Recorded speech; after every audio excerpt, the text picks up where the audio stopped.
Kia Sportage review. The previous Sportage crossover was the closest thing that Kia has had to a European smash hit. It must be with considerable trepidation, therefore, that the Korean car maker has succeeded it. Most popular of all in the final year of its life cycle, the third-generation Sportage registered more than 100,000 sales across Europe last year, more than a quarter of the firm's overall volume on this continent. It benefited from being one of the better crossovers at a time when more people started to want such a vehicle. It's also proof of how uncomplicated the car business can be. Offer us attractive styling, lots of practicality, creditable ride and handling and a strong value proposition, and we'll buy in our droves.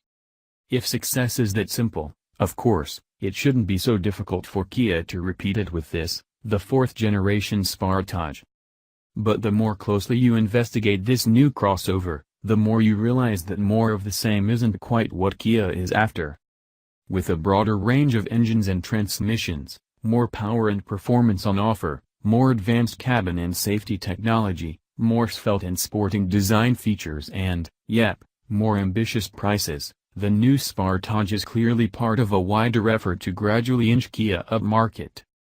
Under the bonnet, the headline edition is a 174 bhp 1.6-liter turbo petrol engine, which is teamed with a choice of 6-speed manual or 7-speed dual-clutch automatic gearboxes. Outwardly, the car's chief selling point may well be the styling of the new GT Line and GT Line S trims, with their added sporting flavor. In both respects, Kia is dipping its toe into deeper and more perilous water than the Sportage has subsisted in thus far.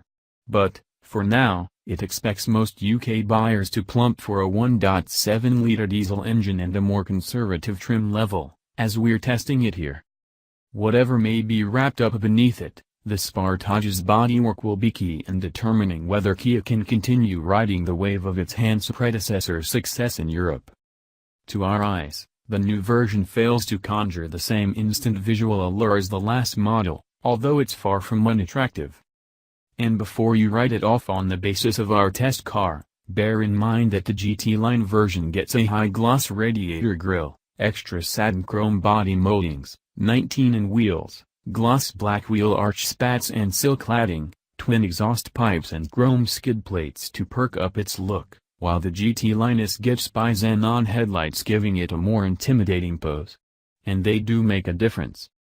The all-new platform is made of more than 50% advanced high-strength steel and is 39% more rigid than that of the previous car, as well as being 40 mm longer, 30 mm of which has gone into the wheelbase. The other major structural changes to the floor height, which is 40 mm lower than before, permitting the seats to be lowered and entry and exit to be made more convenient.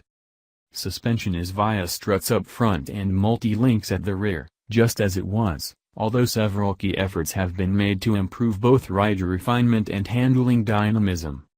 And new geometry features at the rear, as well as a new bushed subframe, and other bushings have been firmed up and new rebound damper settings applied to improve the car's ride on rough roads. The biggest change at the front of the car, meanwhile, is the RMDPS electromechanical power steering system mounted directly onto the steering rack rather than onto the column, for better stiffness and response. It has appeared on the latest generation Sorento and Optima. The engine range includes two variants of both the 1.7-liter and 2.0-liter diesels, with the former available with 114 bhp and 139 bhp and the latter 134 bhp and 182 bhp, while a pair of 1.6-liter petrols complete the range with 130 bhp and a turbo-assisted 174 bhp. The power outputs on offer. Clutch-based four-wheel drive is available on all but the bottom-rung petrol and diesel options.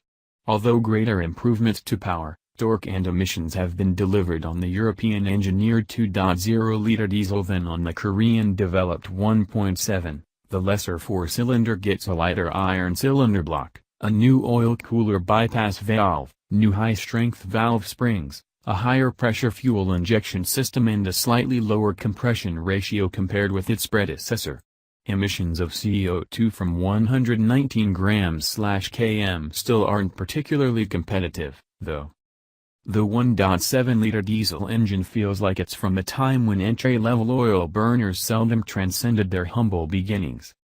Unfortunately for Kia, several of those kinds of engines now do have transcendent talents. Honda's 1.6 i-Tech, PSA Peugeot Citroen's Blue D 1.6, BMW's 3-cylinder 1.5 and Mazda's Skyactiv 1.5 to name a few. The Kia's engine has only a meek answer for the flexibility, refinement and economy of any of them. It will serve the Sportage well enough to escape the ire of most owners, but it does very little to provide a real selling point, or to do justice to Kia's broader attempt at repositioning the car. Roused to a prickly idle, the motor wastes no time at all in introducing its biggest failing, coarseness. Although it's tolerably smooth, the engine is always noisy, even under light throttle openings and at low crank speeds. On pedal response and tractability, it's much less vulnerable to criticism, pulling from low revs fairly cleanly and without the rush of boost evident from the Renault-Nissan 1.5 D6. At high revs, it feels asthmatic, but so do most of its direct rivals. So on outright performance, there's a mixed, undistinguished picture to report. A Qashqai 1.5 D6 accelerates slightly more quickly to 60 miles per hour from rest but is slightly less flexible from 30 miles per hour to 70 miles per hour in fourth gear. On refinement, aside from the engine noise, the Sportage suffers with a fair bit of road roar, too, although suspension noise is tolerably well controlled. Average wind isolation completes a showing that Kia will need to improve if it wants people to take its upwardly mobile status seriously. In other ways, though, the Sportage does show signs that its driving experience has been labored over. The shift action of the 6-speed manual gearbox is positive and nicely weighted and pedal weights match the substantial heft of the steering. Credit where is due, then, but still plenty of room for improvement.